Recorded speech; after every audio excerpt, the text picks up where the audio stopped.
I'm delighted to host this National League preview, and it's a National League preview with a twist, as we're going to look at it from a coach's perspective or a backroom team perspective, and what's involved in that for the various teams heading into the National League coming up in the next 2 weeks. So I'm delighted to be joined by Frankie Dolan from Roscommon.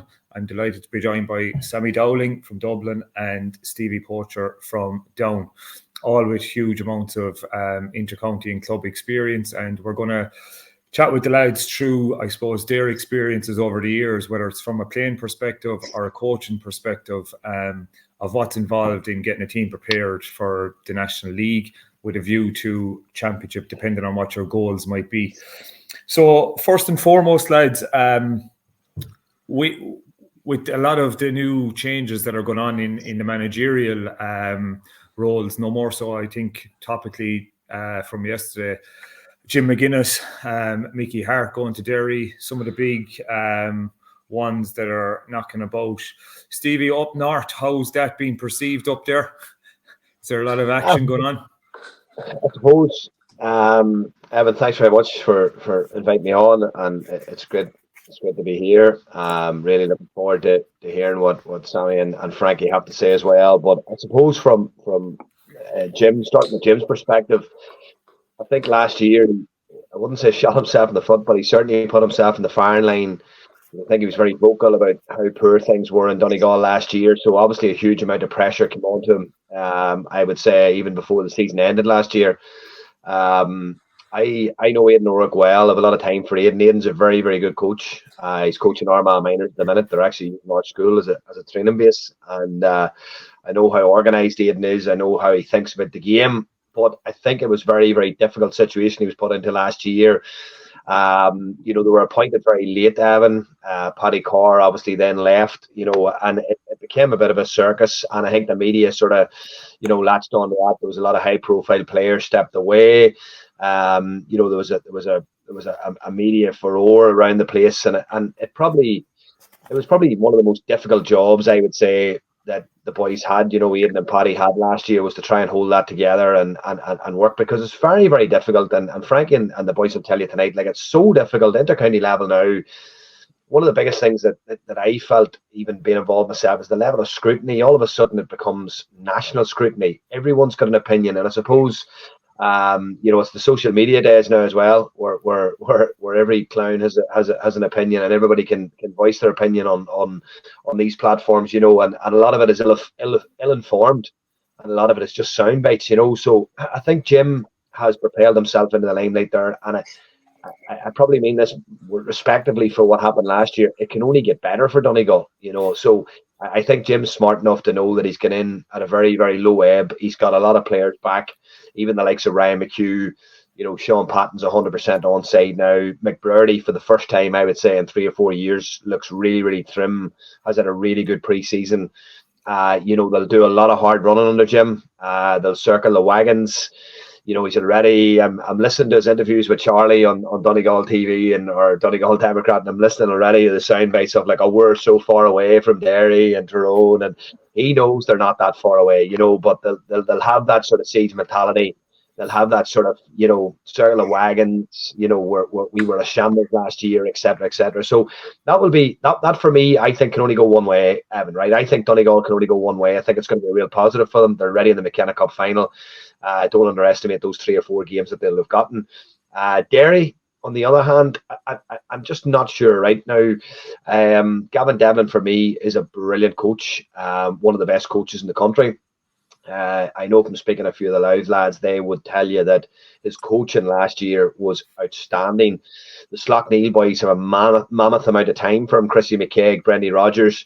So he has those lads on side straight away because he was coaching Slaughtneil at club level for a few years. So they obviously know Gavin, they respect Gavin. So he's not going in having to sell a new idea to those boys. And those boys would probably be huge influence in that Derry change room. But it's a Derry team, I suppose, Evan, that actually probably made great strides from an offensive point of view under Gallagher and Kieran Mina. And I can actually see Kieran's fingerprints on Down already, but we'll chat about that later. But for me, Mickey has long been associated with having his team super organised defensively. And I haven't really seen, a real progression in the offensive end of things in that respect, in comparison to what Gallagher and Mina done. So that will be an interesting one. That will be a very interesting one. Gallagher and Mina obviously put in a lot of really, really, well thought out offensive game plans, to counteract. Because lads, yourselves, you're obviously looking at a lot of football in Leinster, a lot of football in Connacht, but let's be under no illusions. The Ulster Championship is completely different than any other championship because it's so attritional. Everyone sets up, with a really, really, defensive game plan. The games become very, very tactical, very cagey.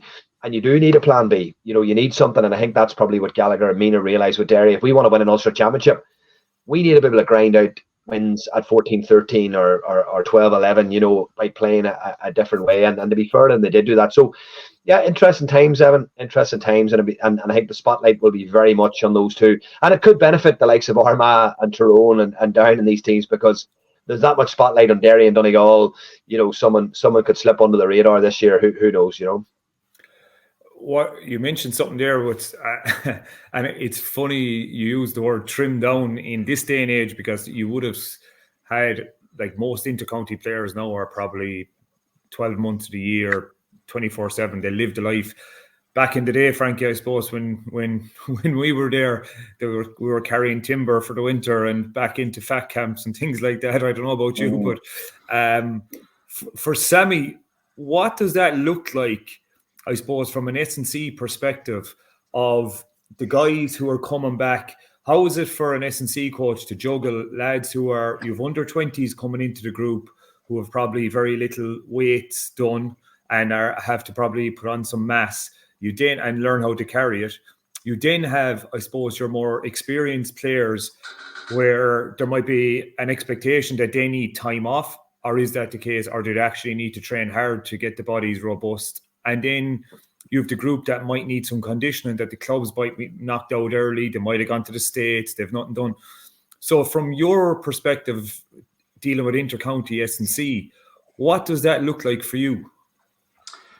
Yeah, probably gone are the days where it's a one-size-fits-all approach to your pre-season training. You probably have your general goal of what you want to achieve. But like you mentioned, you're going to have players that are going to come in with different backgrounds in terms of the length of the season, physical profile. So assessing at the early stage is really important to have an idea of exactly what their weaknesses are or what's their primary goal that you want to get out of them during the preseason, because it's the only time of the year where you probably can dedicate some specific time to developing those physical qualities. So your young players are a really good example. You probably want to get a little bit more access to them in the gym, and you want to potentially sacrifice some game time or some pitch time or potentially some conditioning qualities early on if their priority is to get stronger or put on some muscle mass. At the same time, you're going to have some players that you mentioned that might need to improve their conditioning, particularly if their club season finished a little bit earlier. And at the same time, you're going to then have some players whose club seasons potentially went on a little bit longer and they haven't had an off season.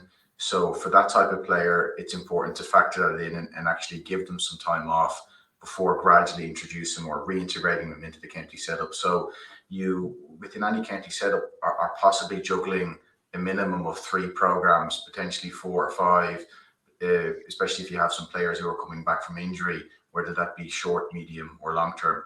So it's important as a management team to look at your squad depth chart and look at exactly how deep is that, and be a little bit realistic in terms of the fixture lists, the challenge games that you have, and what kind of expectations the management team have of that depth chart and who they want to expose when and who they want to give more game time to. And if there's potentially some short-term goals for some players and maybe a little bit more medium and long-term goals for others. Cool. And it's something I think that the one-size-fits-all approach is really interesting, because you'd see, I suppose, the difference between body shape, makeup. Some lads are naturally going to be good long-distance runners. Some of them are going to be short, sharp, sprint, speed. So it's interesting, I suppose, from that point of view, in terms of linking the coaching to the S&C maybe? Or when you talk about individualized, are you looking at, should everybody have at intercounty a generic base level of aerobic fitness, and then are the midfielders doing the same type of running as the corner forwards, or is everyone exposed to the same type of stuff? Yeah, it's a good question. I think there's definitely a base level of fitness that you want all players to have, and your generic conditioning content will cover that. Where a lot of the specificity will come from is through those positional advances, is through conditioning games and specific skills. Outside of that, if a player needs to be topping up their conditioning levels, there can be extras sought for, and there's probably a debate there whether that becomes then even more on-feet based, or whether you try and top up their fitness then off-feet. And that's where linking in with your kind of sports science team, looking at the GPS data and the volume and intense metrics that the players are covering are managed appropriately. But I think if you can work together with the coaching staff and try and get as much of that specificity covered through conditioning games and training drills, you're going to cover a lot of the individualization aspect. And I think it brings me on the conditioning games and the things like that. For me personally, I'd be a huge advocate of looking at other sports and seeing what we can take. So I suppose the GAA, the biggest crossover coaching we've seen at the start has been basketball innovations that are being brought, whether it's Jason Sherlock coming to Dublin, or whether it's Mike Kirk down in Kerry and Liam McHale, all these type of coaches that would have brought in some basketball.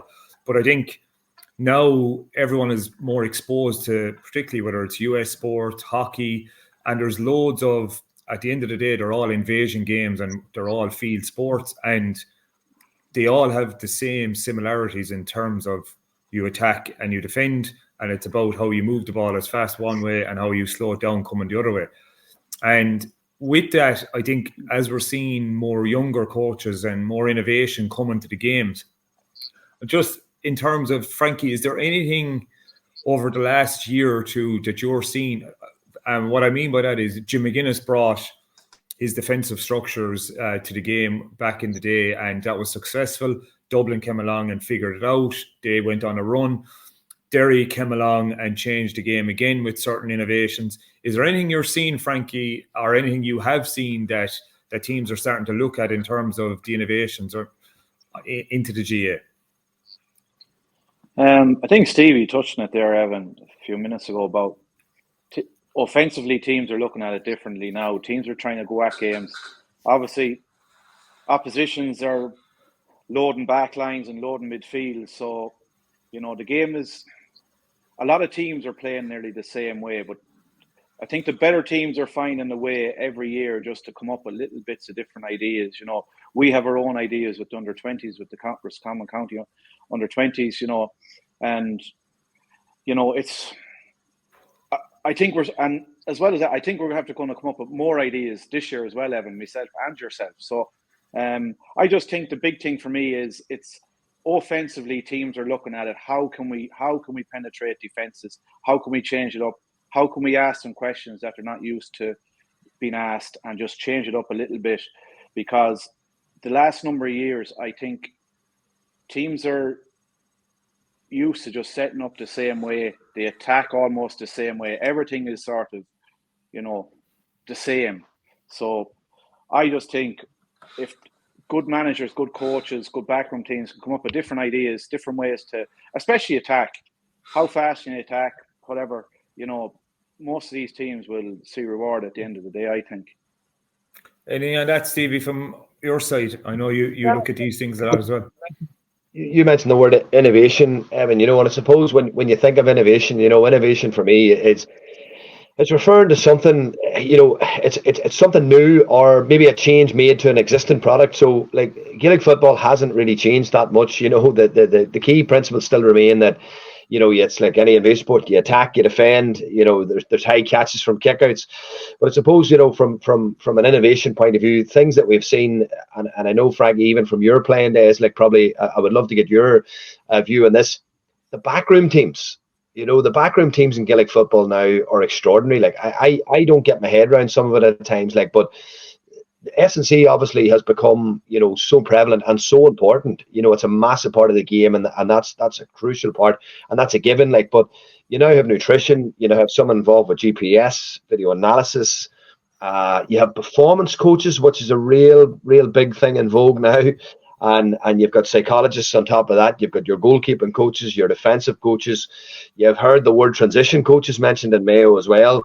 You have your offensive coaches. You have your medical support. You have your liaison officers. You have your kit. You know, it's got mad, like, and you have 24, 25 men in a photograph with Jim Gavin a couple of years ago when they won their 6 in a row, and I think there was 26, 27 in the Dublin backroom team. I suppose the most high profile one was Rémy Galligan this year when he was appointed Cavan manager, and no one was actually talking about Raymond making the step to management. We're just talking about the backroom team and how many people he had involved in it. So my big thing about this is how many, you know, cooks do you need? Too many cooks? Do too many cooks spoil the broth? You know, that's the question for me. And I think, you know, sometimes you probably see with Donegal this year, Jim McGuinness will take 90% of the coaching in Donegal. You know, be under no illusions. He will take 90% of the coaching in Donegal. And I suppose that's the part I found difficult in Roscommon when I spent the year with Anthony in Roscommon, is that, you know, I was coming from a group where I was in sole control of the football coaching, and then you would come down and maybe you needed someone would have a wee bit on kick out, someone would have another wee bit in the session. I felt just, you know, there was no real mad flow to the session. It was sort of stop-starty type thing. So I think a big part of Gaelic now, Evan, is for me is where the most of scores originate from. Most scores originate from a turnover in Gaelic football now. Over 60% of the scores come from a turnover, you know, and I think one of the big things for me is how quickly and how fast teams can break now on the opposition. I think that if you can add that pace into your play, you know, that forward pace into your play, and I think, Frankie, I'd love to hear your view on this. I thought Roscommon did that quite well last year, particularly in Division 1 in the early games, you know, where Davy had them well organised, they sat in deep, but there was an element of pace to their play, an element of real sort of, you know, fast football at times as well. I think that's a big part, Evan, what separates the better teams from the mediocre teams, because I think what happens is everyone can set up, as Frankie says, in the same way, but what the problem comes from teams then that play very laterally, very slow, laboured build-ups, and that's where people get a wee bit sort of, you know, tired and bored. It's those fast, real breaking teams, and I think that will be in it. And I tell you what, it'll be interesting to see Donegal this year, because from what I've seen so far, they're playing with a wee bit more sort of aggression on the front foot. They're being a bit more direct. They're kicking the ball a little bit more as well. So it'll be interesting to see what innovation they bring this year, you know. It's something I think that and I agree with you. We'll come to Donegal when we're doing our previews here of the table. It's something I would have learned a lot. I suppose I did a master's in UL there the last 2 years, and with Phil Kearney and Paul Kinnerk and Seanie O'Donnell and a few of the Limerick backroom team were dipping in and out, delivering stuff. But what it really taught me is about integration and relationships and developing relationships. And me and Sami have briefly touched on this. And I would say 90% of the people I speak to involved in intercounty or even at high club level, there always seems to be conflict between the S&C coach and the football coach. And it's always, our session was going really well and the S&C pulled it, or our sessions were here and there. And what I've learned, I suppose, from talking to the likes of Sami and Micheál Cahill in Satanta and these guys, is that there's an onus on the football coach to upskill himself and understand what's involved from the S&C, and using, how I would describe it is, you get a tank of diesel going out onto the pitch and using that wisely and not running out too early and being left walk home. And it's about understanding what your games are doing, where they stand in the periodization plan from an aerobic point of view, what time of the year it's at, and really kind of working in tandem and using the S&C coach to actually help with the coaching side of it in kind of understanding what's involved in each game or conditioning game, or even if it's a drill, what are we trying to get out of it? So, Sami, how have you found that in your experience in the men's side of things? Yeah, I think like you probably hit the nail on the head. the conflict in general tends to happen when things get lost in translation, or there's just somehow like a lack of understanding of what the goal is in at that moment in time. Planning is key at every stage of the season, and bringing things down to, you know, weekly focus and session focus, and having appropriate session plans with, you know, a clear outcome in mind. There's definitely times when, you know, if a manager is looking to spend a little bit more time, and there's a clear like reason and rationale for why they want to do so. And there can be times when, you know, you can have that discussion to say, look, we want to spend a little bit more time doing X, but what we'll do is we'll trim something off Y off the back of it to ensure that the overall load is balanced. I think enough managers have experience now that in the past, that when they didn't do that, if they went for a little bit more on X and didn't trim on Y, that ultimately something breaks down, or someone breaks down, or several people break down, and that's the last thing that we want. So there's certain stages when we can explore the environment where we want to push it a little bit, as long as the conversation is had as to why, and even that the S&C coach understands that, you know, ultimately what we don't want is, we don't want to have a conflict situation on the pitch where players even see or observe that, because then they feel like there's a lack of trust or something is lost. In my experience, like I've really enjoyed the last couple of years coaching, where there's an opportunity for everyone to have a voice in the planning stage, and there's an opportunity for everyone to have, you know, or flag some concerns if we see them happening.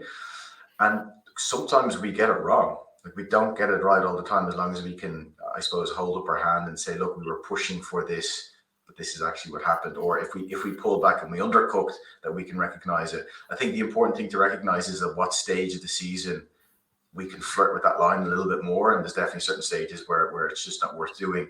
But I think, look, just having seen the skill sets that managers have now, I mean, you touched on it earlier, Stevie, like the backroom, the number of personnel in a backroom team now, it's as professional as it's professional sport. It's what you would see in a professional rugby team, professional soccer team. In fact, I would go out on a limb and I say intercounty teams have more backroom staff than League of Ireland soccer teams have. And potentially some intercounty teams would have more backroom staff than some professional soccer teams have in the UK as well. And I suppose that comes with the caveat of what is the goal. So each intercounty team has a different goal. And if the goal is for an intercounty team to win in All Ireland, there's going to be certain pressure points there, and there's certain skill sets that, you know, potentially require more personnel.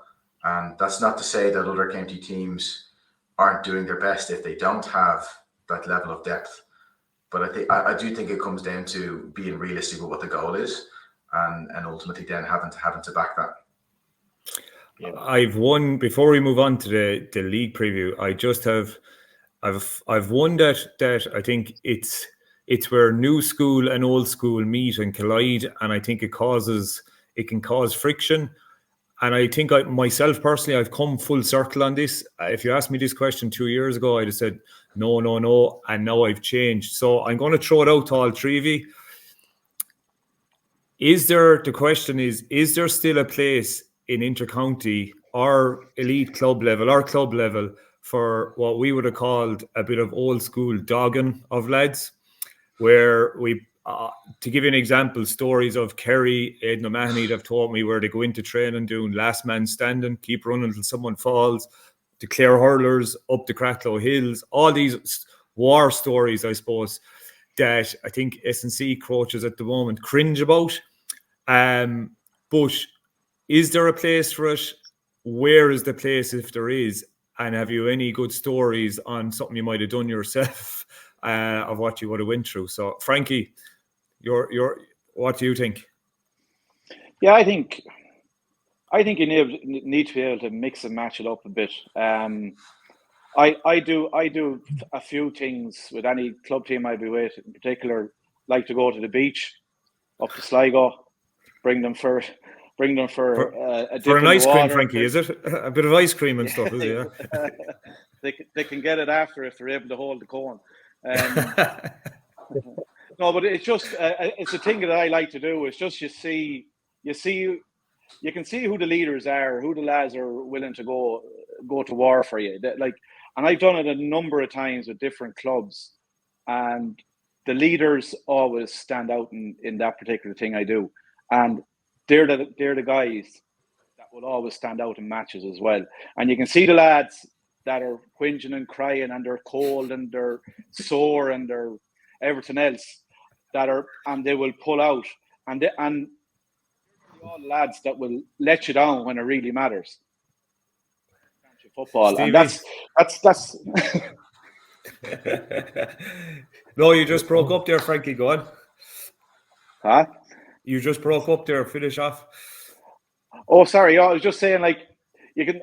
A thing is, you can see the guys that pull out, that are crying and whinging. They're nearly always the guys that let me down when it really matters in a big game, And that's just one thing you do. There's always things you can do on the pitch and different types of things, but I just think it's important to mix and match it up a little bit, not too much, but every now and again, there's no harm to throw in a session like that, just to change it up and get out of a field session as such. Stevie, any trips up the Mourne Mountains there, no? I was up today. I'm up today after school. That's my new Monday ritual now, to go after school on a Monday. And listen, I'm not breaking records. I'm only walking the hills and jogging the flat. But I'll be honest with you, I was up today and I got that, that thing that soldiers get when they come back from the war, the post-traumatic stress syndrome, because I was thinking back to all the sessions we had when we were younger, and I remember having managers at club level and things. You had even the likes of Ross Carr managed our club, and one thing I have to say, he had us wild fit, because obviously he would have spent the 90s with Pete McGrath in the Mourne Mountains and and dogging sessions, and just what Frankie says there, sand dunes. But Sammy, I'm going to throw something at you, right? And I mean this, I'm looking at an education point of view, from a PE point of view. 23 years, this is my 23rd year teaching, and I am genuinely concerned about the decreasing levels of fitness among our young people, right? And I think we live a very sedentary lifestyle. We're sitting on our arses a lot of the time. I have two girls here in the house that play football. I'm encouraging them to go running clubs, gymnastics, the likes of that, to try and keep active. When we were training, when we were younger, lads, honestly, genuinely, I never knew what a hamstring was when I was 14, 15. I genuinely didn't.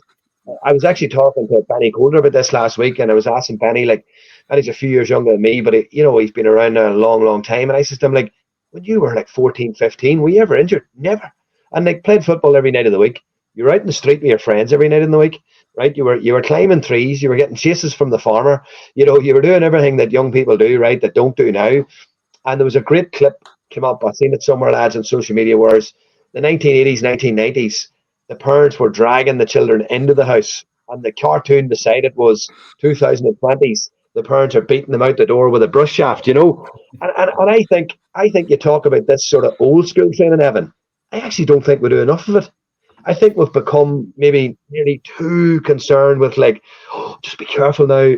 He had a match on Tuesday. Today is Thursday. Just be careful. And I think young people now are nearly reading too much, social media, or look at too many Marcus Rashards or Jordan Sanchos and just thinking, hey, listen, let's just, think about things here. Let's think about, what's good for you and what's not good for you. And sitting on your phone for 10 hours a day is certainly not good for you as a young person, and I think that's a big issue.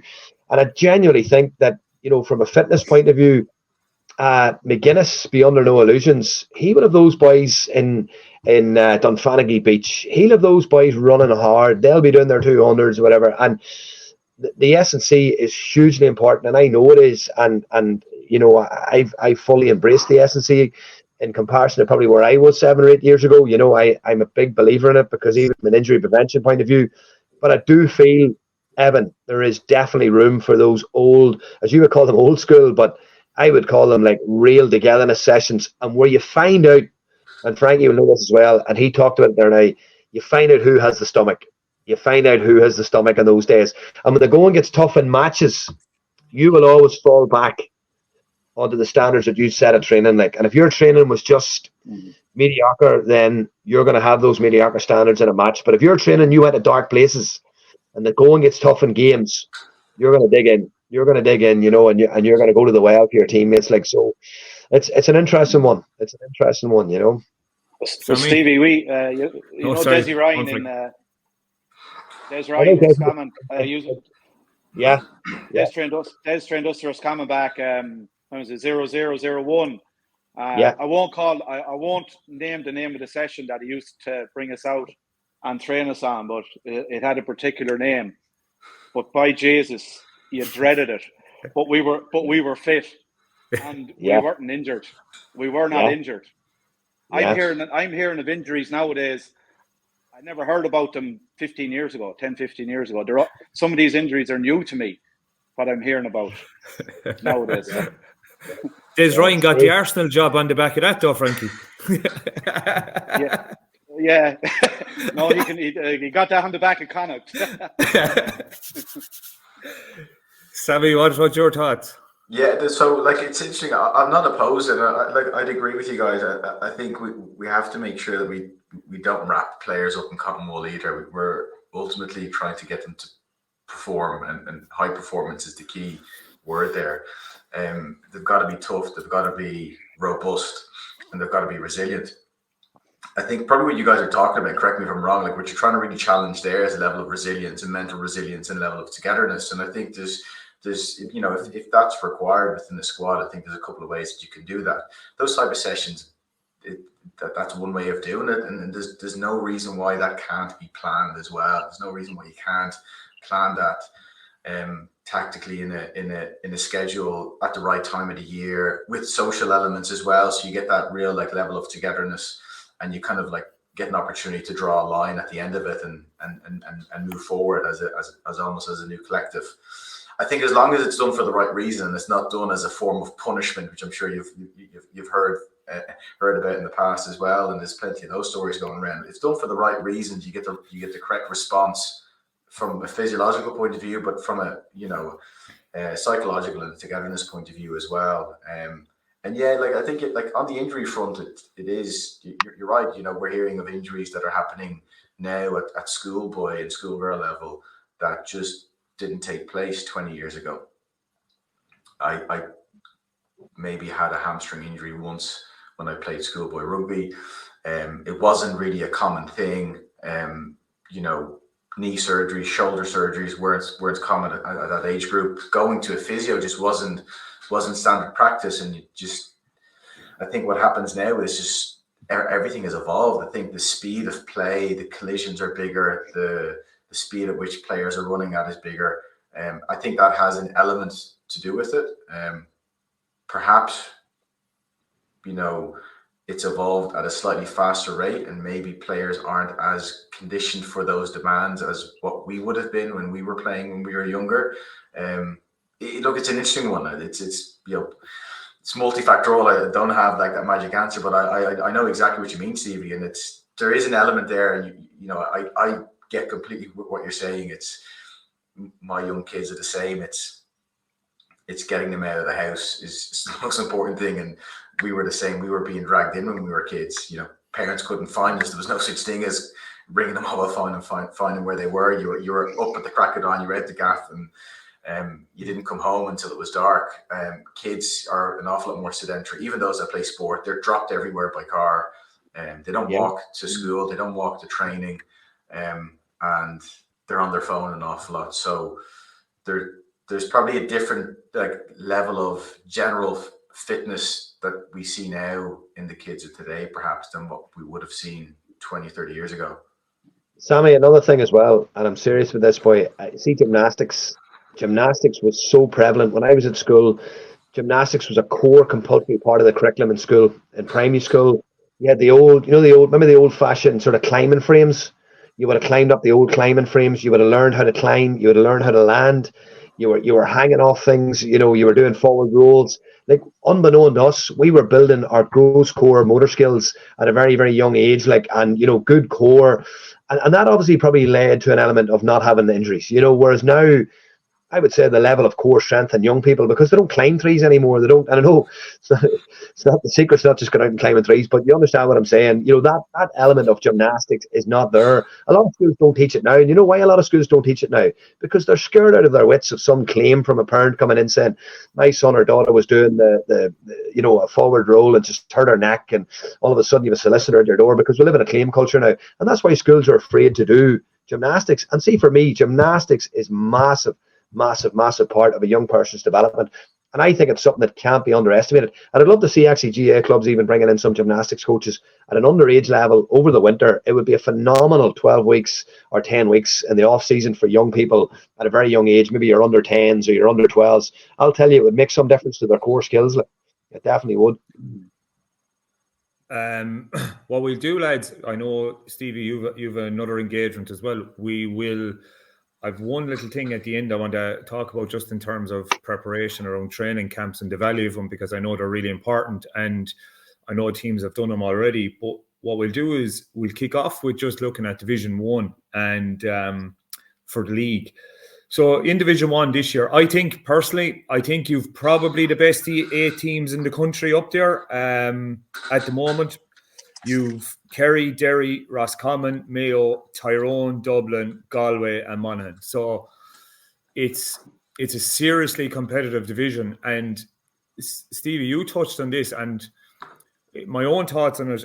You touched on the scrutiny people are under managing, and the scrutiny in Division 1 at the moment is probably as bad as what's going on across the channel. Poor old Ten Hag, he can't catch a break at the moment. But like, you take Frankie, we'll come to Roscommon, and you take Davy Burke, right? Who, let's be honest, Roscommon hit the league running last year. They were miles ahead of everybody else, probably in terms of their preparation, their fitness, their squad, and they reaped the rewards of that. And they finished third, but probably gathered a lot of points early in the league when teams were slow coming back. And Davy has to do that because you know Frankie better than anyone, an outside man coming into Roscommon. Stevie, you were there. Roscommon is a football mad county, and particularly with Mayo and Galway being in there. So I suppose with that in mind, the likes of Padraig Joyce and even in Mayo, well, Mayo are probably in the same boat as Roscommon, but the manager is Jack O'Connor. They can afford to probably win 2 or 3 games, not get to the final or whatever it might be. But these boys are probably under pressure and probably have to put out strong teams and not really be able to prepare and periodise to peak for championship because of the cutthroat nature of Division 1.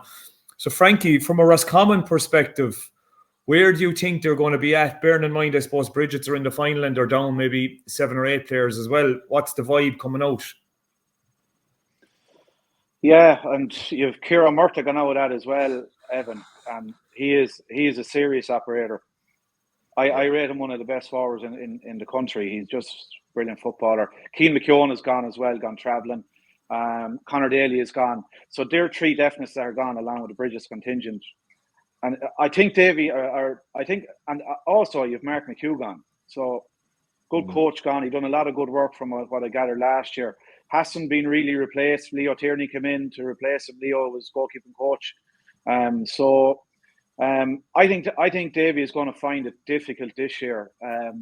He came in his first year last year, got a good bounce off lads, got a good kick, got a good buzz going, a lot of energy about him. So, it's going to be I think he's going to find it difficult with all them players that are missing. Do we have the players to replace them? I don't think so. Quality wise, I don't think we do. And like, we're going to Tyrone in the first game. That's going to be a 4-pointer to me, to both teams. If Roscommon can get a win there and possibly win maybe 2 of their home games, they possibly could stay up. I can't see Roscommon beating Dublin, Kerry, Derry. So there's only 2 or 3 games, maybe 3 or 4 that Roscommon possibly have a chance of winning in.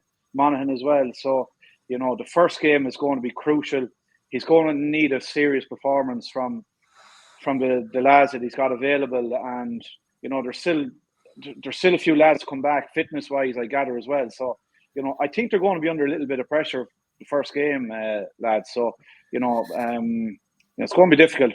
the whole league is going to be difficult for Roscommon.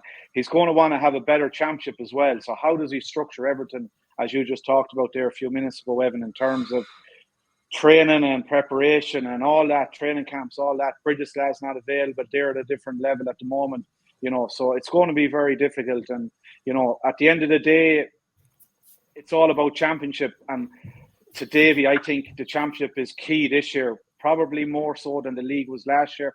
I think the way the league or the championship finished last year, he's going to need a serious championship this year, I believe. And just on that, Sammy, how Roscommon have probably, Frankie, you're right in saying they have about 8 to come into the Roscommon panel off Bridget's, something like that. And you're talking Stacky, you're talking Ben O'Carroll, these lads who are probably their best players. How when they finish next Sunday, what would the plan be for them 8 lads? If you're looking at, are they intercounty fit? Do they need a rest? How do you integrate? How do you work that? It's a good question. So, if you have the ability to get a handle on what they've been doing at club level, they're currently looking to peak. So their training volume is probably down. So you're probably looking to see how can you gradually integrate that. In the ideal scenario, if you're able to integrate and give them some conditioning top-ups that they're able to do over the last couple of weeks, that makes that transition a little bit easier. You still want to give them a break, even 10, 14 days, just so that they have that even mental break from going. Those guys have been going for 12 months. That's the ideal scenario. If you're not able to do that, if you're able to integrate them in, gradually build up their, I suppose, training frequency and intensity, integrate them into some gradual minutes over the first couple of league games, and then give them a break when there's a gap in the league, and maybe give them a 2-week phase there. There's a couple of ways of, I suppose, slicing it. There's no, like I said, there's no one size fits all. Yeah, and you'll see that in, I suppose, in professional sport when you see the likes of international players coming back to Leinster, Ulster, Munster, and Connacht. They're not always dumped straight back into the team. They're integrated. Some guys are given breaks at different stages. So I think taking that approach at intercounty level is really good. Out of those 7 or 8 guys, there's possibly a spread of profile amongst them. Some of the younger guys you could possibly integrate straight away and maybe give them a break later on. Maybe you have some more experienced players that it would benefit the most to give them a break earlier and then integrate them later on. Like I said, it all comes down to your squad depth, what the goal is for the league, and if you can merge what they're currently doing right now, without distracting them, of course, with their club as well. That helps. Some players will want to be integrated quicker naturally themselves, and then you're going to have some players that are, I suppose, vocal enough and understand the importance of having that break. So I suppose without beating around the bush, it's not a one size fits all. It does kind of come down to the key things I would look for is probably one, profile, like what is their county profile like, how much experience have they got? 2, what's their injury history profile like? Those that have a larger injury history profile probably need to be managed a little bit more. Those that are younger and don't have that could possibly be integrated an awful lot sooner. But I always would recommend that they're given a break at some stage. In the ideal scenario, they're given a break straight away. If that's not possible, it's important to recognise that they do need that at some stage throughout the league. That it's interesting, and talking about Roscommon going to Healy Park, I suppose, Stevie, it's funny, Brian Dooher and Fergie up there, while they're in year 4, and they've an Ireland under a belt, they're probably under pressure to have a decent league for some reason. I'm just looking here at some of the Ulsters, the likes of Conor Cush, James Quinn, Rory Canavan, Derek Canavan. These lads, there seems to be a conveyor belt of young talent coming through in Tyrone. Where do you think they are this year? You hear me okay, Evan? Yeah. Yeah. Yeah. No, I think. Well, look, Tyrone. Look, I'll be honest with you. I think that the famous COVID year, where you obviously the All Ireland sort of fell into their hands. And Frankie, will laugh at this one. Frankie, I was actually with Roscommon that year. It was the COVID year, Frankie. And we had a disaster preparation because it was quite funny. I was pushing Anthony to train because every county in Ireland was training, but I think Brian Carr and the boys in the county board, I think they were all guards. So I think we weren't allowed to breathe. So I think I was said, can we not do this? Can we not do that? And he was like, no, we can't do anything. And we had only 9 sessions actually in preparation for the National League that year. But anyway, I actually felt there was green shoots. We had a great performance against Kerry that year actually, and then we went down and we did a bit of a training camp in Cavan, and we went to Fermanagh and we played Tyrone lads, and it was Father's Day. So I'll give you this good story. So Tyrone had just come off the back of conceding 6 goals in Killarney, and we played them in Cavan, and the boys, I was sort of starting to try and get my fingerprints on a bit of coaching, and we were obviously trying to play on the counter attack, and we're obviously trying to get ourselves a little bit more defensively sound. And we scored 4 goals in the first half. The half-time score was 4-11 to 0-9 or something like that. And I came out of it thinking we ended up beating Tyrone by 6 or 7 points. And Fergal and Brian were despondent. Like, they had Cavan 2 weeks later, and I was buzzing. I was coming down the road. So I went in and sat in my father's house. It was a lovely sunny day. Sat in the garden because of COVID, and I cracked open a can of Carlsberg with him, and I says, Daddy, Tyrone are finished. I'm telling you, they're finished. They're on and 1 in All Ireland. So that shows you what I know about football, but it's amazing. It's amazing what can happen, lads. In such a short period of time with a bit of momentum. Like there were 2 points down against Donegal. Donegal missed a penalty, and Michael Murphy gets sent off. Like, if that penalty goes in, Donegal's 5 points up, Tyrone are out. And there's probably massive pressure heaped on Fergal and Brian. Look, I'd say the boys are doing it for the right reasons. I don't think the 2 boys are in it for financial remuneration. Like, I think Fergal and Brian are two of the coaches in Ireland probably that are doing it probably for next to nothing. So they're doing it for genuinely the right reasons. I can only see that as the reason why they're staying, because they love Tyrone, Evan. Because when you're All Ireland, they had a poor enough season last year. Just go out, 3 years done, 3-year cycle, just slip away. Your legacy's intact, and that would have been a big thing for me. But look, fair play on their back. But to say with Frankie, to back up what Frankie said there, that's a massive opening game. Massive opening game, because there's pressure on Tyrone. There's pressure on Davy. I didn't realise, Frankie, that Cian McKeown's away as well. Cian's a super footballer, very direct, powerful runner. I have a lot of time for all those common lads. They're brilliant footballers, and I would love to see them get to an All Ireland semi-final. Because I remember asking Enda and Donny when I went down, like, what's the glass ceiling for this group? And they just want to get to that last 4, and they believe they can. They probably, Frankie, but probably just don't have the strength and depth of your Kerrys and your Dublins. That if they lose 3 or 4 key men, they're going to struggle to replace them. But from a Tyrone perspective, Evan, I certainly think it's a big year for the men. But see, Tyrone boys. The McCrory Cup in Ulster, 3 of the last 4 last year were Tyrone. 3 of the last 4 this year are Tyrone schools. Tyrone schools are doing some serious savage work. Like, you've Peter Canavan and Kieran McGeary, they're up in Holy Trinity. You've Kieran Donnelly up in Oma, who's obviously, managing Fermanagh as well. Like, they have serious personnel in their schools coaching, like serious personnel. And the Tyrone County Board have GPOs in the schools, and Derry are the same, man. Derry have 3 big schools in Derry have full-time GPOs employed in their schools, like, and that's a massive. See, for me, school development is much more important than development squad development. The schools are where it really happens for boys, and where you can really push on the development side of things. So Tyrone are in a healthy place, from a player conveyor belt, but certainly a big year, Evan. But they're a bit like Monaghan.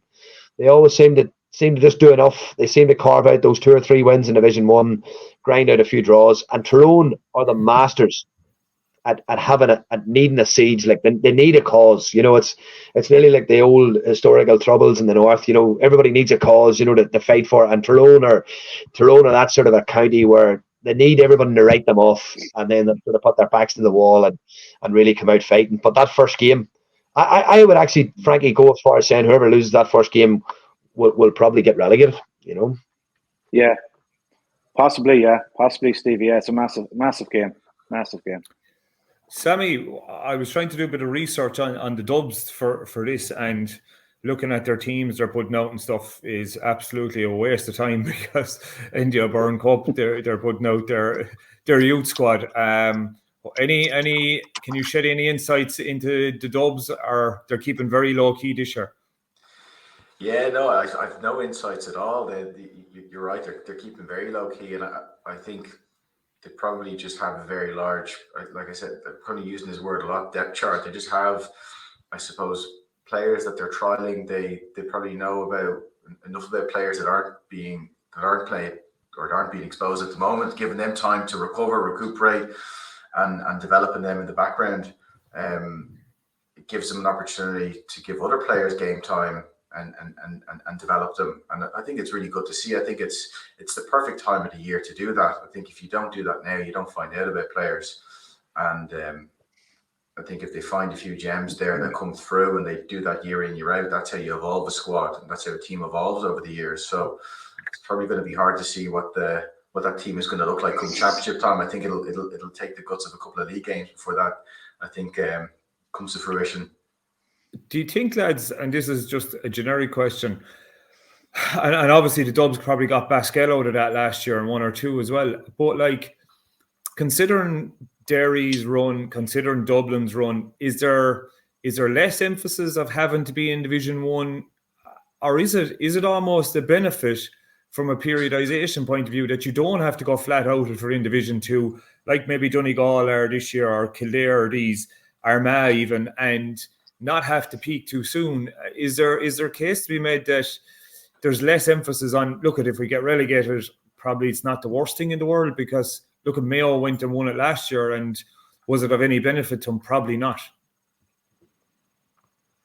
Yeah, I think from a periodization point of view, I think you've hit the nail on the head, and the teams have gone and shown it's doable. Just like you said, teams have gone on to win the league and then not ultimately performed well when it comes to the All-Ireland. So once it's appropriately planned, you've got the resources to do so, and you're using the league as a building platform to peak for the summer, I think it could definitely work in your favour. It is very hard, and you guys will probably know yourself as coaches, to peak for a league and then repeat that process again. Because to peak for the league, you probably started an awful lot sooner than what some of the teams are doing right now. So it's definitely a bit of a, I won't say it's a trend, but we're starting to see that happen a little bit more than what we would have in the past. I think with the condensed season, though, lads, I think actually, you know yourself, lads, whenever, you know, Frankie, even you remember, like, you play in the championship and you mightn't play for 10 weeks or 8 weeks or something like that, you know, or you play the National League and then there was a 10-12 week break between the National League and the championship. And I think with the condensed season, Evan, I think it's more a question of you know, the teams that manage their load the best, and obviously, you know, obviously from an injury perspective as well, that there's a wee bit of luck as well with avoiding injuries and getting through those games unscathed. And I think probably on top of that as well, when you think the squads, like you talk about squad depths, you're probably looking at the top 4 or 5 counties in Ireland, and you're probably thinking to yourself, like, there's probably nobody really outside them that can cope with the volume of games in such a short period of time, you know. And I think that's a big thing, you know, for me, is that the gap between games now isn't as it used to be. Like, for example, I know, like, our time, like when we were working with Carl and myself and Turlock, like, we would have had 2 training camps. We would have had one 3 weeks before the National League, and we would have had one 3 weeks before the championship. It allowed you actually nearly, Sammy, to have like nearly a double pre-season as such, you know, and in that respect. But you don't really get that luxury now, I don't think, you know, with how condensed the leagues are. Am I right in saying last year were Galway out the week after, Frankie, the league final last year? Were they out the following week, or was that Roscommon? Or no, was that Mayo? Mayo played Roscommon, yeah. Mayo and Roscommon, yeah. Like, that's a very quick turnaround, lads, from league to championship, like, very, very quickly, you know. And Stevie, you're right. That's how previously training camps were used, in that kind of April-May phase, as a secondary pre-season, because the gap was big enough, and it allowed you to do that, where you really can't afford to do that anymore. If you're going to go away in a training camp, I think, you know, teams have gone and done that, because the risk of doing that later on, but the gap isn't there. And I suppose, lads, just to touch on, I'm just looking here at some of the, I suppose, the coaching changes, and I see Joey Canny's gone in with Kevin McStay to replace Lee McHale, who's moved to the Mayo Ladies. And obviously Donny Buckley's there, Stephen Rochford's there. There's quite a large coaching team there. And Stevie, you probably touched on it, where I know in Limerick, Paul Kinnerk will do a lot of the coaching. I know in, like you said, Jim McGuinness will do a lot of the coaching. It's probably split in Roscommon. And I suppose the dynamic, how will that go down? I suppose, what will Joe bring to the table in Mayo? Where are Mayo at? Frankie, be careful now. You're already a soundbite on Off the Ball every morning talking about Mayo. Where like, from, I suppose, the FPD League tells you very little. Just Mayo are trying to probably find a couple of forwards, but like, they have a really, like, and I know Donny is an extremely smart coach. He's been around the block, learned loads from him, and Stevie Rochford, again, excellent coach, proved it with Corofin, with Mayo before. Joey Canny's from that Corofin school of, I suppose, that total, the three in a row. Like, they've all their backroom team is a serious outfit in terms of coaching brain power that's in there. But like, do they?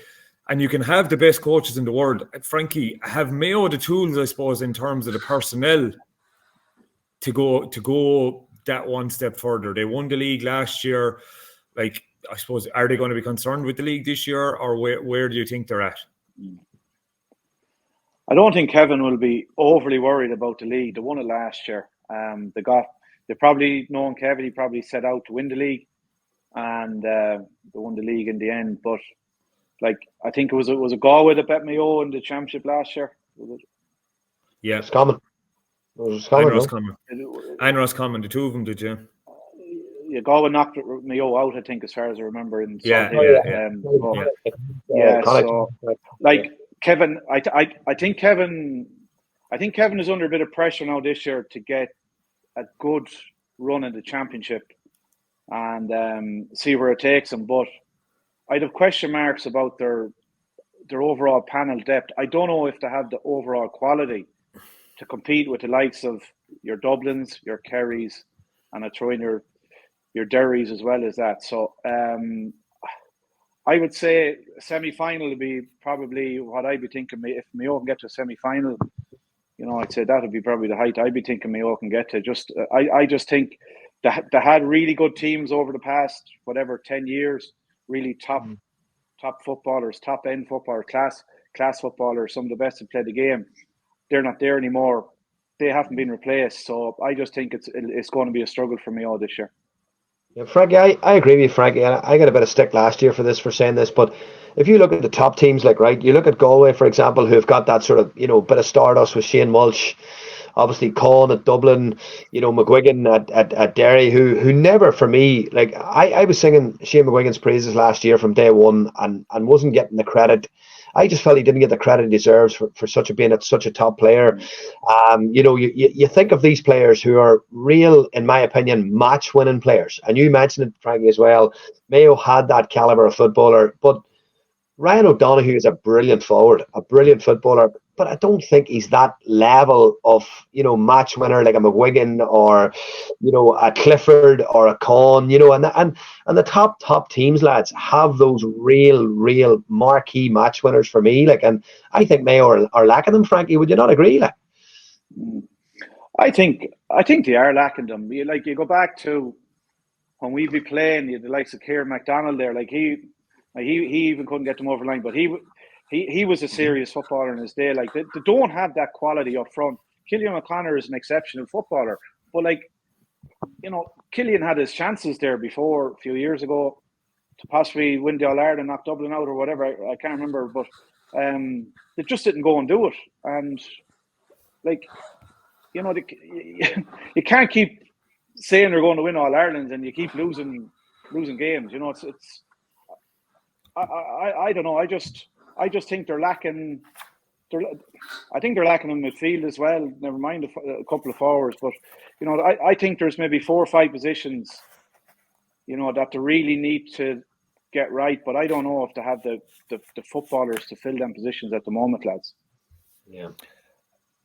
And in terms, I'm gonna come to Stevie to give us just a brief of some of the northern teams before he heads off. He's on another call, but I suppose, Stevie, what's the thought process up and down with their under-20s, what they've done, the work that's going in above there, the buzz, I suppose, that Laverty brought last year didn't quite do. I presume it's a must to get out of Division 3 for Down this year.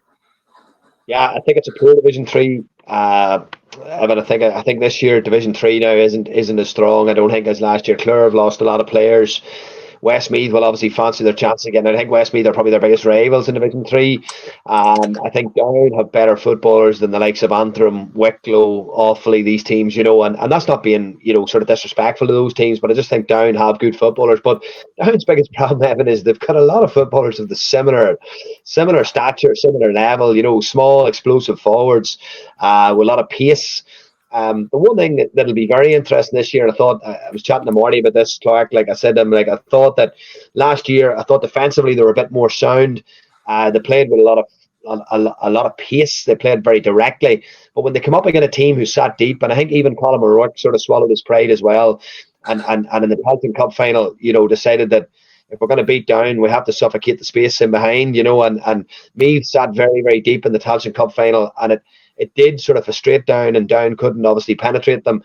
So I was sort of saying that the next string to your bow now, next year for Down, is to actually add that sort of offensive shape and offensive game plan, what you would call nearly a slow attack or a structured attack, and no better man to come in than Kiermina, because obviously he has done that very, very effectively with Derry. But he's probably dealing with, and without being disrespectful to Down, he's probably dealing with a higher calibre of footballer in Derry than he is in Down. Down have good players, Evan, right, but not brilliant players. And Owen Murdoch for me is a Rolls Royce. Owen's a sensational talent. He's a generational type talent. I was down on Wednesday night watching them in the McKenna Cup against Cavan, and only for him, we would have been in big trouble. Like he was a sensation around the middle. He's not going to go to Australia, which is a big plus for Down. So to have Owen in the middle of the field, and the lad still is only 20. He'll be 21 this year. Like he is a phenomenal talent. And his biggest challenge now probably is adding a level of consistency to his game. For such a young boy, it's probably unfair to place it at his shoulders. But Down are lacking size in it. That's the big problem we have. We lack size. So, we have kick-out strategies, but we just sometimes struggle to execute them because the opposition put a press on and we can't get out. And it's nothing to do with the goalkeeper. It's just down to literally size, and that can be an Achilles heel in Division 3, where maybe pitches are a bit slower, a bit tighter, and it may allow the opposition to get in around you. But it's a big game down in Auckram. The first game is going to be a big game. Mark Doran, obviously Down coaches, as you know from Clare last year. Mark will be plotting Down's downfall, and I would say the same boy would take great delight in trying to dismantle Down in that first game. But he'll have his hands full. Him and Oisin will have his hands full, because Down for me have too much quality, too much pace for Wicklow. So I can see Down and Westmeath getting out of 3. Evan, I really can now, because Down obviously adding Kiermina to their backroom team. I think it was needed. I think obviously Connor and Marty are still very young as well, and they're brilliant coaches, but they're obviously bringing in that bit of experience as well, to add to what they're going to bring to the table too, the two boys. Yeah. Listen, thanks very much for joining us there, Stevie. I know you have to head off. We'll keep the ship floating, and we're not far away. We're just going to tip through a few of the lower divisions as well and have a chat. So thanks for coming. Sammy, good luck.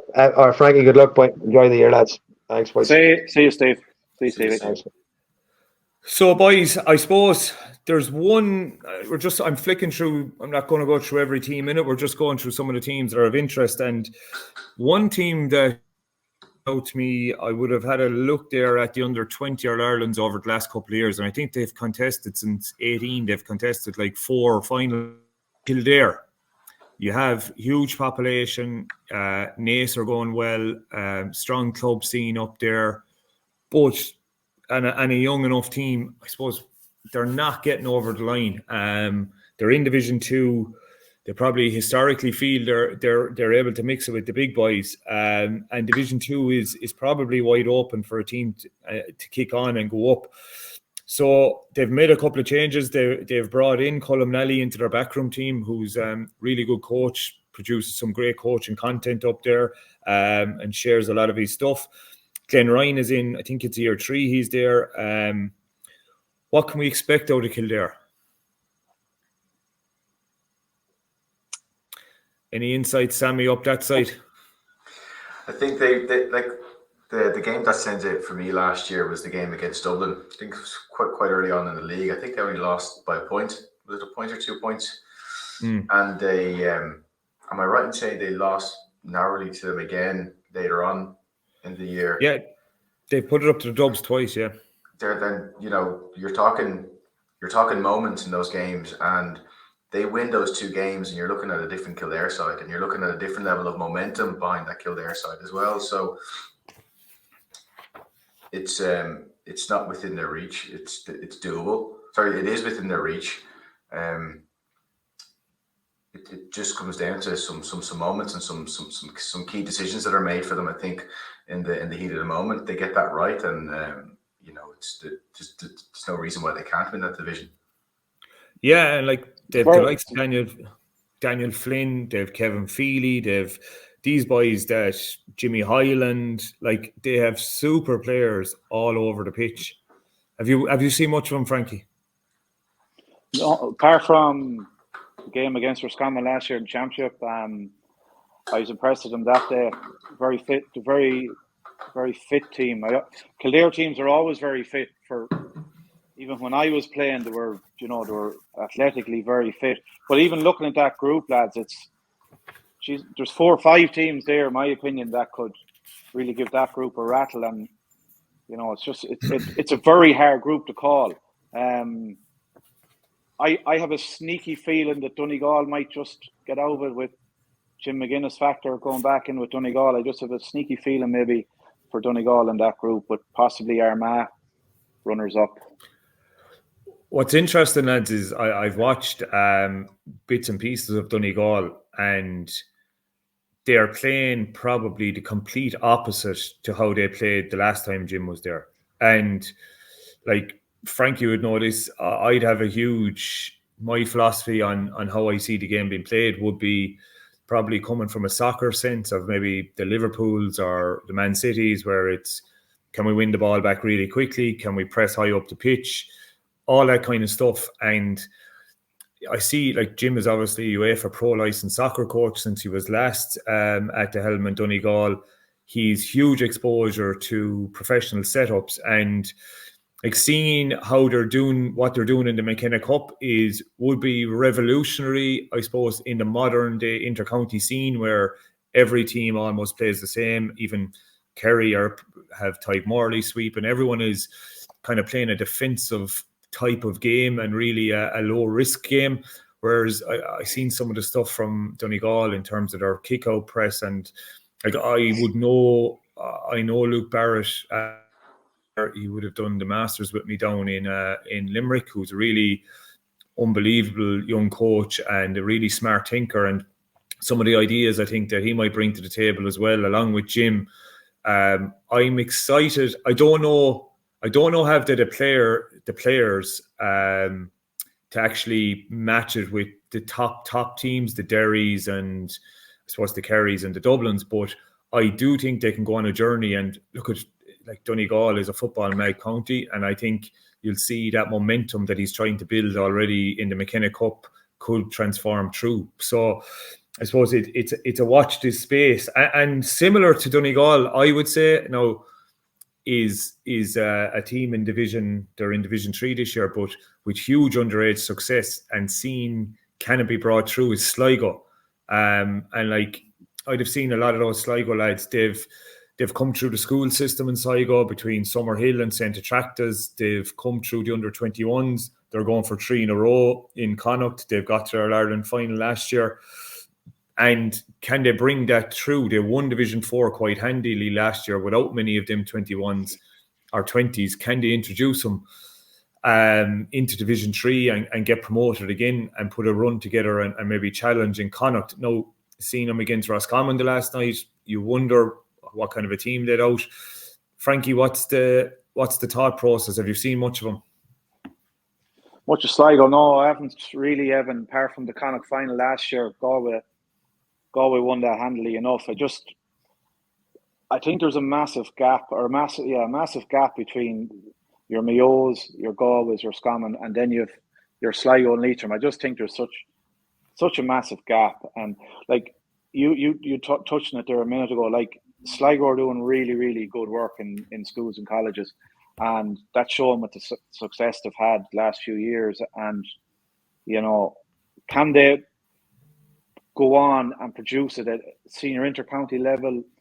I think they can. There's a couple of good footballers there, Evan, from remembering back to the day in Hyde Park last year in the Under-20 Championship.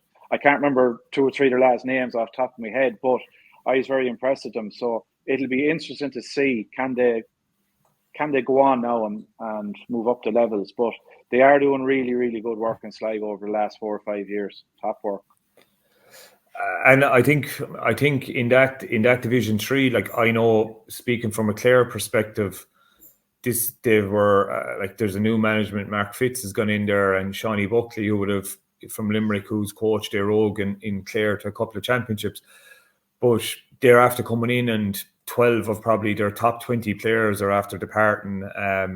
So they have a really young group there that it's not necessarily, most times if you get relegated from 2, you're looking to see, can you come back up to 3 again quite quickly? Whereas I think it would be a huge year for Clare to actually cement their place in Division 3 this year, because with such a young group, it's massive. And the one thing, Frankie, I've seen, and Sami, I'd say you've seen this as well, I can't get over in the last 5 years the difference that it takes in terms of strength and conditioning. It's almost unheard of for a 19 or 20-year-old to come in and play senior football now, because back in the day, you come out of minor, even Clifford was probably the last great minor to go straight through, and he was physically, he was nearly a man when he was playing as minor. But like, because it's gone to under 17 now, I think the transition, and like Frankie, we'd have seen it at under 20. Even you see some of the 20s that we would have worked with last year, and they're training alongside in the Roscommon seniors. Like, they're walking, and you can see there's probably 10 to 15 kg in the difference between them, even though they might be the same height. Sami, what from the men's side of the game in the last couple of years, I suppose, from teams you might have been involved in, that kind of, why isn't the underage, under 20s in Kildare and these places, Sligo, translating straight away, or how long can it take from to develop? Yeah, it's a good question. I think different counties, it just takes a bit more time in terms of how they integrate them. You're right in saying, like, Kildare are doing everything right at underage level, and they're not doing that at senior level. I don't know, are they transitioning them through? Are they integrating them through? And perhaps there's a bigger plan there in terms of how they're going to do that.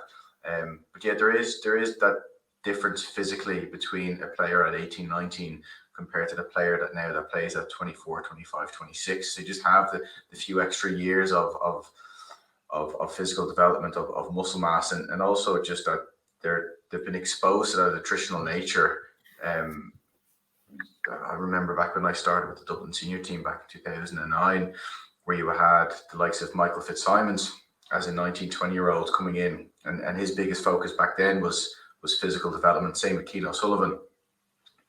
I think now a player at that build coming into the game just wouldn't survive. The game has moved on. The collisions are bigger. The speed of the play is bigger.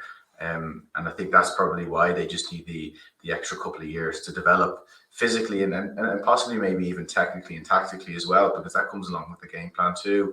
And hopefully it won't be long before counties like Sligo and Kildare are able to graduate those players from under 20s into fully fledged senior players, because they should have the bit between the teeth and the experience of what it takes to win finals, and that's one of the hardest things to develop as well. If they have that experience at underage level, that's something they can actually carry forth into the senior setup. Yeah, and I know even in Leitrim last year, I know like some of their better under 20s, there were, Andy was trying to bring them in and kind of integrate them into the squad as well. And for like the likes of Leitrim, who like I would have spoke to Andy about this when he first took over the job there, and I suppose what's the difference between Mayo and Leitrim? Why is there such a gap? And I suppose you see this between, like, you were in Wexford, Sami, for a while, different counties, and I've seen this myself, even coming from Clare and going to Roscommon and doing a bit. It's nothing to do with what the county teams are doing with them at under 20, at minor, because you get such a short window. But what I can see is it's the condition the clubs are sending them in at. So if you have a really strong progressive culture in the clubs of gym, your 16, 17, 18-year-olds are coming into you really well developed, and it's very easy for an S&C coach at under 20 or senior level to top it up. But if they're coming into you with nothing done at that age, it's almost impossible to transform them into, while you're trying to coach them to play football at the same time. And I think I've seen an unbelievable change in the body shape of, if you took a picture of the team standing for a match photo of Leitrim 3 years ago and took a picture of them now, yes, the jerseys are probably tighter fitting and things like that, but they have put on serious size. And it's I suppose haven't actually put in a 3 to 4 year conditioning plan when you go in as a manager, and understanding and saying, look, we ain't going anywhere for a couple of years until we actually develop physically, and then when we can develop physically, we can mix and match. So it was to watch Leitrim the other night against Galway, and it's the first time you could actually see that physically they were on par, and it was a young Galway side that Galway out, but physically Leitrim had developed. And I think for Leitrim this year, it's a really big year. It's year 3 for Andy. Mickey Graham has gone in there, and I'm expecting a huge kick out of them in Division 4 to get promoted. Have you seen or heard any whispers around there, Frankie? Actually, nothing at all, Evan, to be quite honest with you. And like, it's unfortunate, like, because you don't see a lot of the Division 3, Division 4 games during the year, whether it's, league, championship, whatever they're playing in. And, so it's very hard to comment on the likes of the Leatrams, the Longfords, the Leashes, when we don't get to see enough of them. So I think it'd be very unfair. But you did say something there. It is a big year for Andy Moore. Mickey Graham has come in there, very experienced, successful guy. So, I would expect them to be putting a serious push on now and trying to win the Division 4 and get up to Division 3. I think that'd be really good for them, and to try and have some kind of a run in the championship to get a couple of games there would be really good for them. So, Leitrim, stone mad football county as well. So hopefully they'll get out of Division 4 this year. So Sami, this is something I just spoke to one or two intercounty S&C coaches who are in Division 3 and 4, and it's quite similar that me and Frankie are involved with the Roscommon 20s, and we're trying to peak, let's say, for February, March.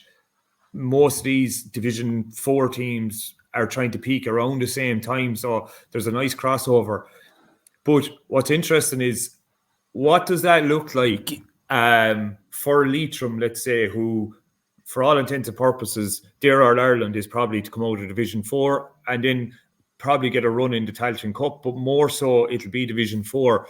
So if their whole season is preparation, is looking at kind of getting involved and getting fully wound up for 2 weeks' time, how does their running and conditioning and volume look versus, let's say, Dublin, who are just probably back from a team holiday? So is there, for your point of view, if you were involved in Dublin last year and you're in there and all of a sudden you've been hired as the Leitrim S&C and they're telling you we need to go flat out to win the league, is it almost like a different job completely for you? Yeah, just the prep phase starts sooner, so your window for developing those physical qualities to be able to peak during the league has to start much earlier. You would at the very least hope that you would get access to them September, October, to be able to start laying the foundations, so that you're able to give them that freshness and peaking window going into the league. And then the league training week looks completely different. The league training week is an element of intensity at the start of the week, but the volume is kept very low to keep players fresh. The goal every week is essentially to peak for every single game. Every game in the league for Leitrim is a final. It's a win at all costs, but in order to be able to do that, you have to be fresh. So you're managing your training load each week to peak for the game. In order to be able to do that, your training content, your volume, your conditioning has to have been covered by this stage, because you're not in a position to flirt with that going into league games that you have to win. Yeah, so that would be the main difference there. And talk to us. Just this is always interesting to me, and I never really understood what they meant by it, right? So let's just say first round of the National League, third, fourth round, and we were watching RT, and you're listening to the analysis, and someone comes out during the analysis and they said, yeah, they look very flash because I heard they're going through a heavy block of training. What does that mean? What does that mean for those who mightn't understand? What that means is that, like, if you try and think of if a game is on Sunday, teams possibly are traditionally training Tuesday, Thursday. Tuesday would be your heavier, your tougher pitch session. Your Thursday session is a little bit more technical, tactical, reducing, kind of any level of fatigue, so that you start to freshen up for the game at the weekend. When they're talking about their overtraining or their legs or effort, they're in a tough block of training, it means that Thursday is as tough as Tuesday. There is no reducing training in the lead up to, feeling fresh for the game. Essentially, they're in pre-season, so they'll be conditioning, they'll be topping up or mix and matching potentially, their conditioning runs with conditioning games. Training sessions are probably being rated for players like anywhere between 8 and a 9 out of 10 on the Tuesday and the Thursday, where you would like a Thursday to be probably more around the 4 or 5, 5 maximum, if you're looking to be fresh for a game that's 48 hours later. So that's generally what they mean is that, training is being pushed to the limit, and we are aware that we are going into the game fatigued. We are not going into the game fresh. Okay. Sami, can I ask you a question?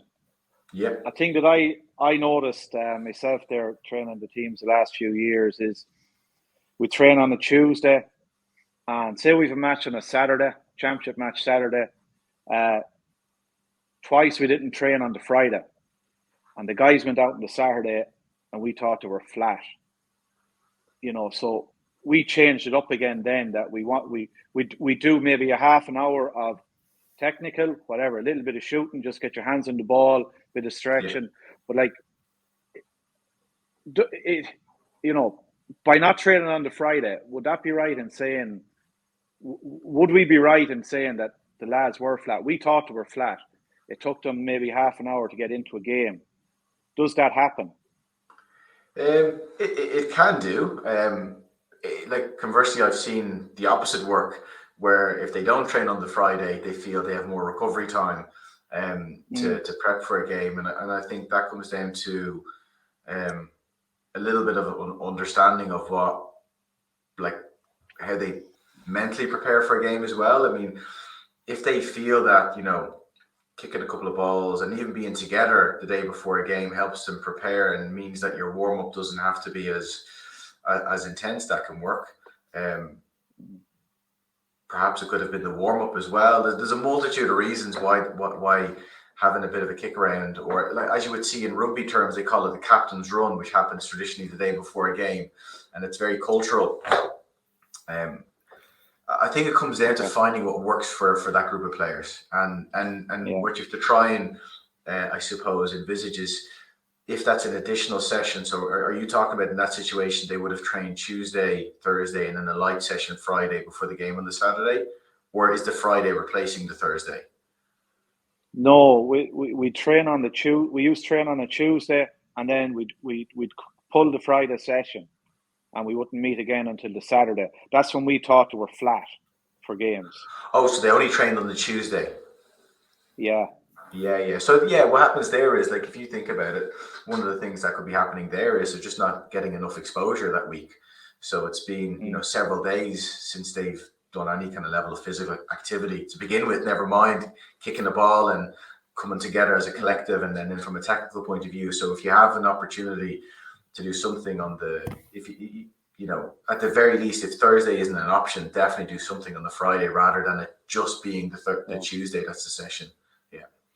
Okay. What's interesting, lads, for me, and we'll be wrapping up now in the next 2 or 3 minutes. But I suppose going through, if I look here, right, and you go through the teams, particularly around Division 2, Cavan under new management, Raymond Gallagher's gone in there with Eamon Murray, James Burke, Stevie O'Neill, huge backroom team, big expectations up there, good underage coming through, strong club scene as well up there. Donegal, Jim McGuinness, Neil McGee, Colin McFadden, Luke Barrett, big backroom team gone in, big traditional county. You've Colm Nally gone in with Kildare, Lout, Ger Brennan's after taking over with James McCartan, Niall Mina from DCU.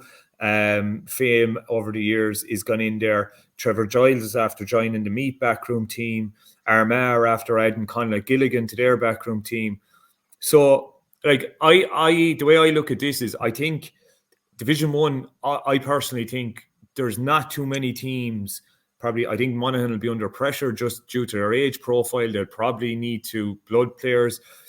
And I think the rest of them are kind of, Galway will be fine. They have huge depth. Kerry have huge depth. Dublin, Tyrone, Mayo. I don't think they'll be too bothered. The funny thing about Division 1 is none of them want to get to the league final. So and the management teams are in situ there. They know all the players. But I think Division 2 and Division 3 is hugely interesting because of where they're at. I think Armagh probably just trundle through it and try out new players. And you have the likes of Oisin O'Neill and a few of these lads coming through back in from injury. But between Division 2 and 3 is hugely interesting because you have Clare, who have a whole new management team in Division 3.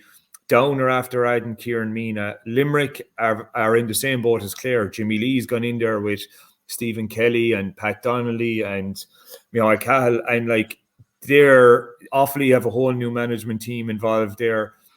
It's Wicklow after adding Mark Dorn. I think it's 2 and 3 because a lot of them will be looking to go at the Talty Cup to try and get silverware. The league is very serious for these new management teams because you want to win every game and try and get promoted.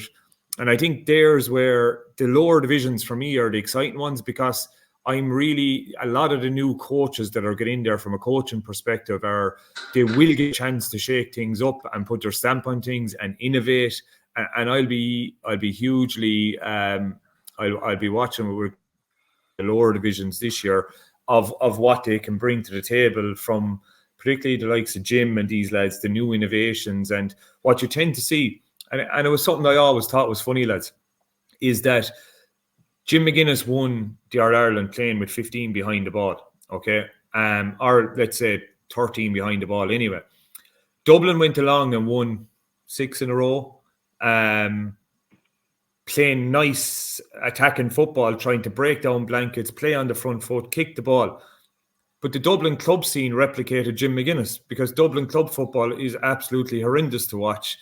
And it's funny because my view on these things is like it's very easy coach defensive football. Anyone can coach 15 lads behind the ball, but what can you do when you have the ball? And I think what's interesting is to see when Jim bring that to the table? Can Gilligan, can all these lads bring a more attacking brand of football to the table? And if they do that, the modern game won't be as boring anymore because what happens is the drip feed, the knock-on effect will occur and it'll start coming down and all of a sudden everyone will be pressing kickouts with 15 up in their own half. Everyone will be going after the ball, which for me, I hope happens because intercounty Gaelic football at the moment is kind of hard to watch. It's interesting from a tactical perspective, but there's not a lot of mistakes happen and it's very predictable that you could actually go to most senior intercounty games and go to the bar for the first half and maybe 15 minutes of the second half and all the fun happens in the last 10 minutes because that's when teams open up and start playing a bit of expansive football. So that's where I'm looking forward to the league. Is there anything you're looking forward to seeing?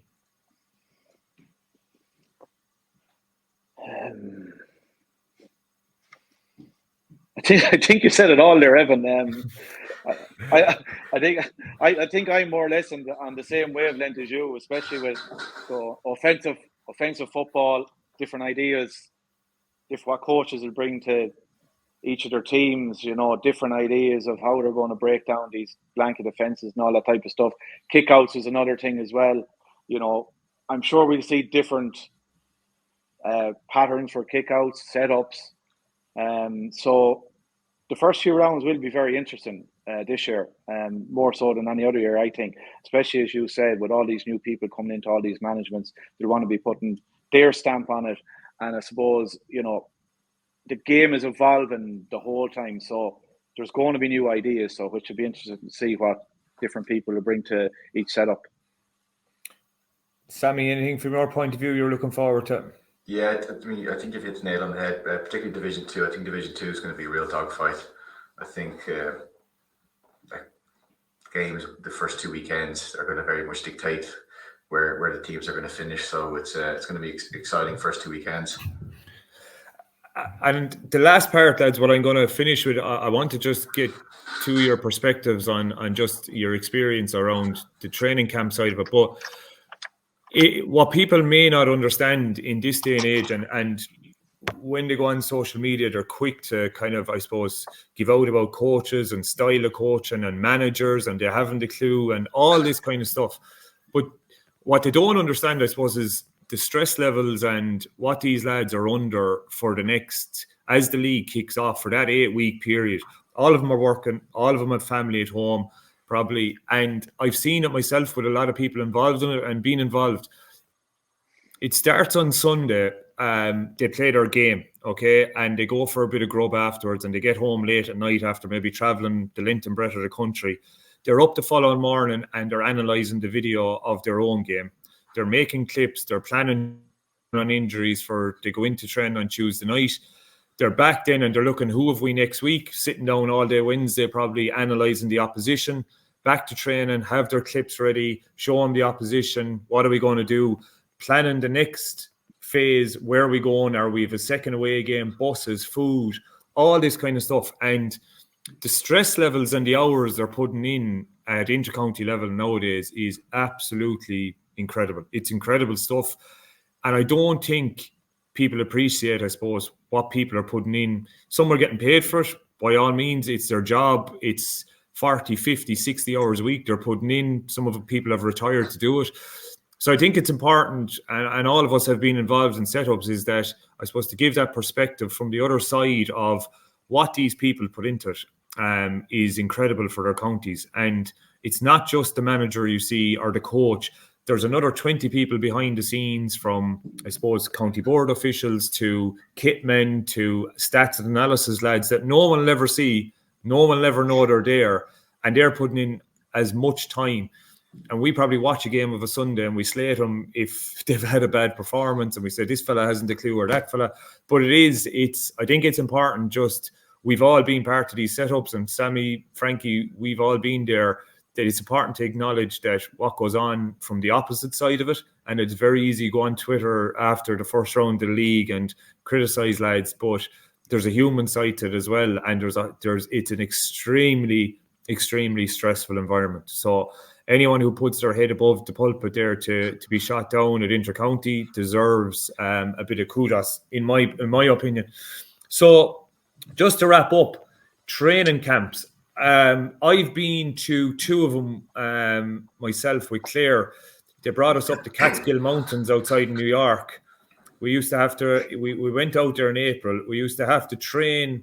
We stayed in a retirement village with a cold swimming pool, not by choice. We have to run 2 kilometers to train, and we'd have to train, come back, get into the pool. Oh, it was absolutely freezing.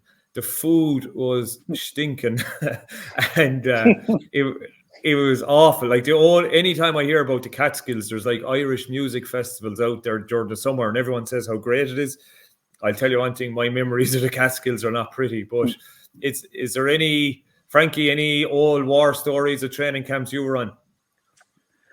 We went to La Manga twice with who was it? John Tobin first of all, and then Tommy Carr, and they were not easy. We were training at 7:30 in the morning, and then I think we trained again that evening around 4:30 or 5 o'clock, and that was for a full week, and that was torture because you were training in the heat was up in 30 degrees nearly every day, and it was just horrible. And Des Ryan was there for them sessions, and it wasn't a nice place to be, and it actually took a good few weeks to get over our last one. I remember it was in 2003. We had a bit of a run, and we played Galway in the championship. We got back from La Manga, I think, on the Saturday, and we played Kildare on the Sunday in the challenge game, and we got absolutely hammered. And we had championship then, I think 2 weeks later. It was either the following week or the 2 week after. I can't remember, but we got hammered by Galway. We weren't able to wag, and we didn't see the benefits of that until probably Evan, I'd say, Sami, probably a month after we got back. Then we seen the benefits coming, But I just think they're brilliant to be able to do them, but I just think the timing of them has to be right, like for teams. Yeah, I think you've hit the nail on the head there, Frankie. I think the timing of training camps now, that type of training camp you're talking about there, it's an overtraining training camp. It's you're trying to get a lot of physical prep work done. You're trying to get a lot of football work done, a lot of technical, tactical. You're essentially training like a professional athlete in that environment for 5-6 days, training twice a day, and you're trying to keep the players together. The time to do that is during the winter months, and a lot of teams would have gone and done that during November and December. And I think Stevie mentioned that earlier. The window is now pretty much nearly gone. It's the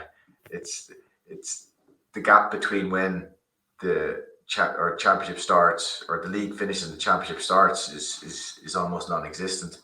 So any training camps that are done towards the tail end of the season, or if they are going to be done, are done for a different reason. They're done more for that technical, tactical, and togetherness, rather than that overload, and you're trying to group players together and avoid traveling. So if you're going to bring them together for 3, 4, 5 days, you're trying to keep them collective so that they're not having to travel, a couple of days in a row from their home to the training grounds. And there's an element then for the management team as well to spend a bit of time together and get to know each other, particularly when management teams are forming as well and they're new. So I think training camps look very different now than what they have done in the past, and possibly for the right reasons too.